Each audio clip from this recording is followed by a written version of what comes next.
सहानुभूती मिळवण्याचा प्रयत्न होतोय असं तुम्हाला वाटतं का? नाही, 100%.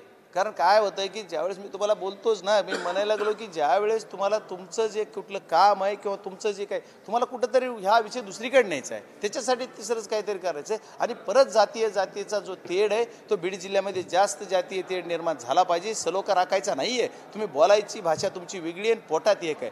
जर पोटात का आम्ही डायरेक्टली आज सगळे समाजाचे लोक तुमच्याबरोबर असतील, आमच्यासोबत असतील, सर्वांसोबत असतील. सामाजिक सलोखा राखणं ही सर्व राजकीय मंडळीची जिम्मेदारी आहे, सर्व समाज कार्यकर्त्याची जिम्मेदारी आहे, सामाजिक काम करणाऱ्या सर्व संस्थेची जबाबदारी आहे, तुमची आमची मीडियाची सुद्धा सर्वांची. सामाजिक सलोखा राखलाच पाहिजे, त्याच्यासाठी आपण सर्वांनी प्रयत्न केले पाहिजेत. तर दुमत नाही आहे. पण कुणीतरी ट्रीटमेंट असं करायचं की सामाजिक सलोखा बिघडवित आहे. कोण बिघडवित आहे त्याचं उत्तर दिलं पाहिजे. पण समोरासमोर बसा सगळेजण. का बसत नाहीत? कालच आमच्याकडे बीड जिल्ह्यामध्ये डीपीसी मीटिंग होती. कालच म्हणायचं चला आपण सगळेजण बसू एकत्र.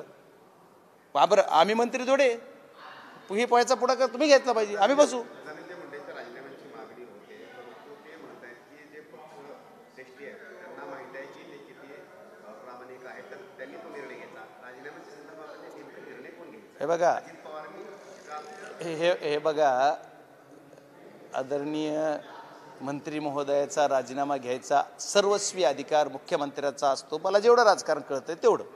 आता ह्याच्यापेक्षा काही वेगळं असेल तर मला माहीत नसेल, माझं अज्ञान असेल ते ज्ञानात मी भर पडेल त्यावेळेस पुन्हा बोलू. पण ती मुख्यमंत्र्याचा सर्वस्वी अधिकार असतो. पण तरी पण मुख्यमंत्री म्हणतात की तो त्या पार्टीचा अधिकार आहे, ती पार्टी म्हणते की तो मुख्यमंत्र्याचा अधिकार आहे, त्या पार्टीचा प्रमुख. आणि मग राजीनामा द्यायचा का नाही द्यायचा हे म्हणते मी काय नैतिकतेनं मी काय राजीनामा मागायची गरज नाही, नैतिकता माझी चांगली. आता काय बोलणार?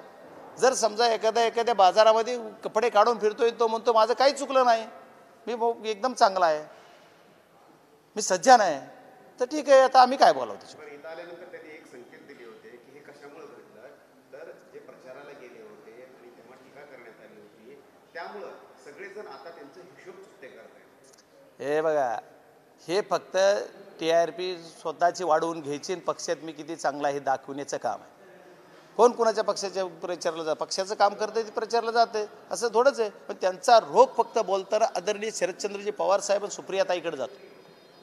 अरे ह्यांना ते त्यांच्याबरोबर काम केलं आहे, आम्ही काम त्यांच्यासोबत करतोय. आता तो मी पहिल्यापासून करत होतो, तुमच्या नादाला लागून तरी थोडं बाजूला गेलो. पण तुम्ही हे असं असताना बोलताना सुप्रियाताईंच्या बाजूनं एखादी गोष्ट बोलायची सोडून ते तुम्ही त्यांच्या विरोधात प्रचारला गेलाय म्हणून मला असं केलं जातंय. आणि मग अजितदादांना